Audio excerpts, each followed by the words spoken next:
Oh yeah, no doubt. I was gonna say, like, even here, if you ask the average Black American, you say, "Who are you? Where you from?" You probably gonna get 10 different answers. We was already here. We're not African at all. We from the Holy Land. We not African at all. We from the West Side. No, we really the Moors. We from the North Side. You know, there's a lot of that going on where we going in different directions. And I would compare that to living in South Africa. You say, how can less than 10% of the population control 90% of the population? You know, basically 10% white, but it's Zulu and Xhosa, two or three other tribes. Then you got Nigerians, you got the people from Zimbabwe and Kenya, and then you have the Indians. They darker than everybody. Then you have another group of people they call colored. They basically black people that's mixed. So that 90% of black people is, you know, diluted with that 10%. When you go to South Africa, if you from Australia, if you from Brazil, if you from America, if you from Germany, if you a white person, you white. You get what I'm saying? So that's just something that has affected us globally. And like you say, Absolutely. African unity all over the world, it is almost mandatory unless we want to continue to be, you know, under the feet of other groups of people. Yeah. So and I tell you, man, we got to start giving. And people might not like this, but we got to start giving our enemy a little more credit. He's very crafty in how he orchestrates things, and how he exploits things. And if you keep underestimating your opponent, you're going to lose every time. Every time we underestimate, we don't understand like how that mind works. He just sits back, man. He studies the situation, man. Looks for vulnerable points, man, and attacks. You show vulnerability or the underbelly, he's going to attack it every time. And one of the vulnerabilities is the fact that we have this divisive type of nature, in some sense. And there are things going on right now to address some of these things, and we got to figure it out. We got to figure it out, man. Because as long as we stand divided, we can never we're not going to stand. A house divided falls, how they say. You know what I mean? So what I mean. Yeah. Stop letting him come into those creases and kind of let's fold ranks. Yeah, you're right, King. You're right. Now I wanted to ask you about the documentary. How do you pronounce it? Happy? Is that how you How, say it? well, that's the way I say it. That's the most common way of pronouncing it. But the reality is, because we don't have a real close understanding what the vowels sounds were in ancient Egypt, we don't really know how to pronounce it correctly. But just for argument's sakes, now we're going to say Happy. But yeah, Happy is the original name for the earliest known name for what we know of the Nile River. That's what the ancients along the Nile, or the Africans along the Nile, called the river. They called it the Happy Itiru. You know, Happy is also a nature or principle, or how we would say a divine principle, in that they saw it as a source of life. A life-giving force. Happy was responsible for the annual flood. I should say was responsible for the building of this civilization as we know it. If it was not for the flood, there would be no ancient Kemet. People have to understand Kemet, or Egypt as itself, is essentially an oasis. It's in a desert. And the arable land, or the land of irrigated land, is pretty much maybe a mile, not even that much, maybe a half a mile on each side of the banks of the river. Right after that, it's all desert.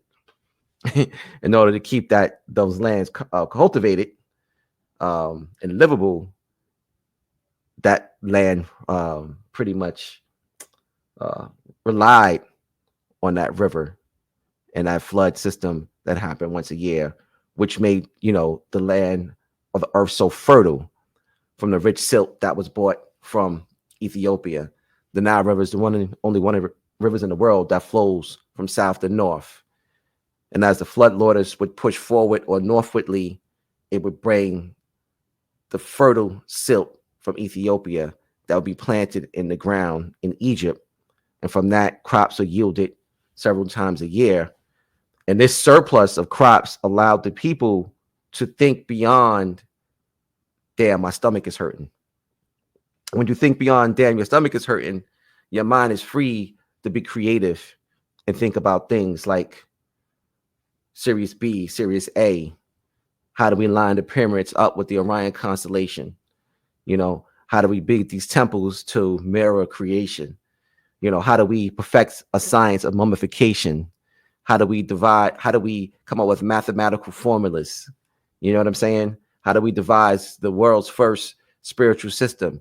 It goes on and on and on, but that all comes from the simple fact that their minds were able to focus on things outside of this world. They don't have to worry about these things. Is essentially, if you want to talk about the Garden of Eden, Egypt was it. People, where you're in a situation where you're not worried about survival.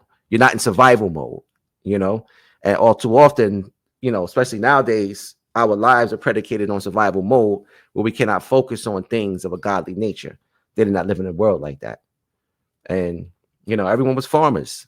Everyone farmed. Essentially, it was an agrarian society, and people didn't farm, they built. And the non-farming periods took place during the floods.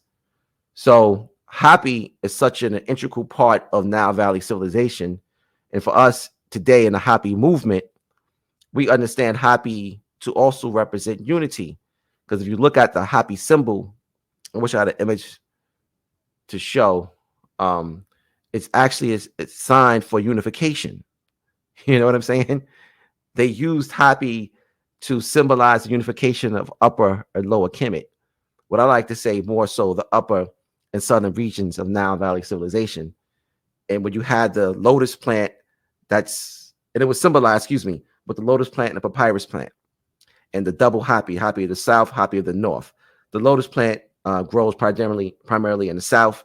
The papyrus plant grows primarily in the north. And the tying of the knot by the double HAPIs signified what we call Samatawe, the unification of the two lands.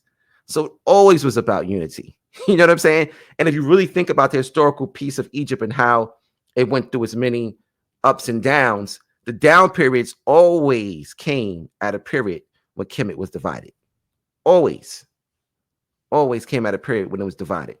When Kemet was unified, upper and lower combined together, they never had a problem with enemies. Never. When they were divided, when the kingdom split apart, when there was no one sole ruler on the throne, that's when, again, they're watching. The foreigners came in, the Hyksos and others came in and took control, because that's the time when they were weak. So the history is there, man, and the lessons is there. It's not like we got to search very far for our answers. Our ancestors left them behind what we need to do. And they told us, you need to do HAPI. HAPI is what you need to do. And you need to be unified. And it's all throughout Kemet. It's all on the walls. You'll see it. You have to sign the Samatawe, the double HAPIs, unifying themselves together. So I'm like, you know what?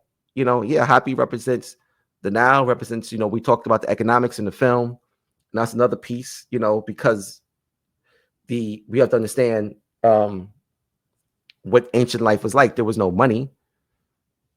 Everything they had was essentially done through some type of exchange, some type of barter. But the number one commodity is your agriculture, what you're growing,